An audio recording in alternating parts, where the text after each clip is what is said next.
আর শুধু হাওড়ার ডোমজুর কেন, আইন নিজের হাতে তুলে নেওয়ার মধ্যে একটা শ্লাঘা কাজ করে, একটা গর্ব, একটা অহংকার কাজ করে যে আমি আইন বানাচ্ছি, আমি আমার মতো শাসন করব। সেই জন্যই তো সোনারপুরের জামাল অত বড় একটা প্রাসাদের মতো বাড়ি বানিয়ে তার মধ্যে নিজের মতো আইন চালাতো, নিজের মতো শাস্তি দেবেন, নিজের মতো করে ব্যবস্থা করবে। যে সব কিছু কীরকম ব্যবস্থা না আমরা আপনাদের দেখিয়েছিলাম না, যে মহিলাদের পায়ে শিকল বেঁধে রাখা হতো। অত্যাচারের আরো কাহিনী শুনবেন। এক মহিলা অভিযোগ করছেন তার স্বামীকে রাত ভোর উল্টো ঝুলিয়ে রাখা হয়েছে।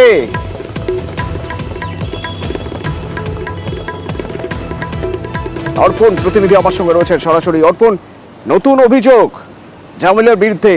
এই জামাল কি করেছে বলে বলছেন, দাবি করছেন বা অভিযোগ করছেন ওই মহিলা? অতনু, তুমি জানবে যে পাড়ায় বড় কোনো সমস্যা হলে সালিশি সভা বসে। এখানে দাম্পত্য কলহ, অর্থাৎ স্বামীর সঙ্গে স্ত্রী অথবা ছেলের সঙ্গে মায়ের এরম যদি ঝামেলা হয়, তাও সালিশি সভা ডাকা হতো এই জামালের বাড়িতে। এবং জামালের বাড়ি কার্যত বলা যায় প্রাসাদ সমান এই বাড়ি।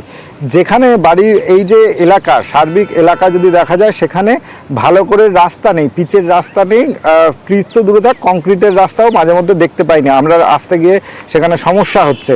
সেই জায়গায় এই প্রাসাদ সমান বাড়ি, যে বাড়ির মধ্যে সুইমিং পুল পর্যন্ত রয়েছে। এর পাশাপাশি তোমাকে বলবো 50টি সিসিটিভি ক্যামেরা দিয়ে পুরো বাড়িটাই ঘিরে রাখা হয়েছে। এবং জামালের ওই বাড়ির কীর্তি শুনবো, বাড়ি কেমন প্রাসাদের মতো, বাড়ি কিরকম একটা সাজানো গোছানো, ক্লোজ সার্কিট ক্যামেরা, সেসব তো শুনবো। তবে তার আগে এই যে অভিযোগ, সেই অভিযোগ একবার শোনা যাক। মহিলা কি অভিযোগ করছেন? না, কোনো রাজনীতি বিষয় না, এটা আমাদের পারিবারিক ব্যাপারের বিষয়। এটা আমার ছেলের সাথে মানে এর গন্ডগোল হয়েছিল বলে আমরা এই নিয়ে জামালকে বলেছিলাম, জামাল আমাদের অতিরিক্তভাবে মারধর করে, আমরা চাইছি জামাল শাস্তি পাক। আমি ওনাদেরকে জানিয়েছিলাম বলে এসছে। আচ্ছা, আমি ওনাদেরকে এই ব্যাপারে জানিয়েছিলাম যে যাতে আমি যেন কড়াকড়িভাবে ও একটা শাস্তি পায়, সেই হিসেবে আমি ওনাদেরকে জানিয়েছিলাম। ব্যাপার হলো আমাদের বাড়ি ব্যাপারে, আর জামাল অতিরিক্তভাবে আমার মারধর করেছে। থানা প্রশাসন কোনো নিচ্ছিল না বলে আমি সেই কারণে ওখানে জানিয়েছি। ভয়ঙ্কর অভিযোগ শুনে বিধায়ক লাভলি মৈত্র গিয়েছিলেন দেখা করতে নির্যাতিতার সঙ্গে। এই ঘটনা যে ঘটিয়েছে তার শাস্তি আমরা সবাই চাই এবং প্রশাসন যথাযথ ব্যবস্থা নিচ্ছে।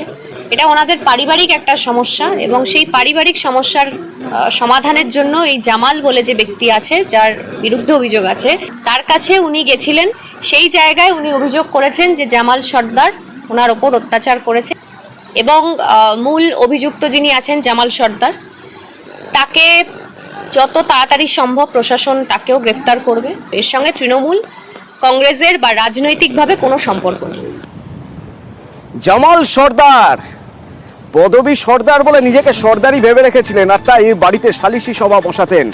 পাড়ায় কেন, কারো ঘরেও যদি কোনো অশান্তি হয় স্বামী স্ত্রীর মধ্যে, মা ছেলের মধ্যে, তো ডাক পড়তো জামালের বাড়িতে। বাড়ি না প্রাসাদ, কি বলবেন? ওই দেখুন, একেবারে প্যালেস, ভিতরে কোনায় কোনায় ক্লোজ সার্কিট ক্যামেরা, ভিতরে সুইমিং পুল, আর আছে জামালের শখের ঘোড়া। সেই ঘোড়া এতই প্রিয়, এতই শখের, সেই ঘোড়ার নিত্য দেখভাল করতে হবে। তার জন্য একজন কর্মচারী রাখতেন, যে কর্মচারী মাস গেলে 10,000 টাকা পান। জামাল সর্দার, নিজেকে সর্দার ভাবা জামাল প্রাসাদে থাকতেন। আর কি কি কীর্তি আছে, এইসব ছবি দেখা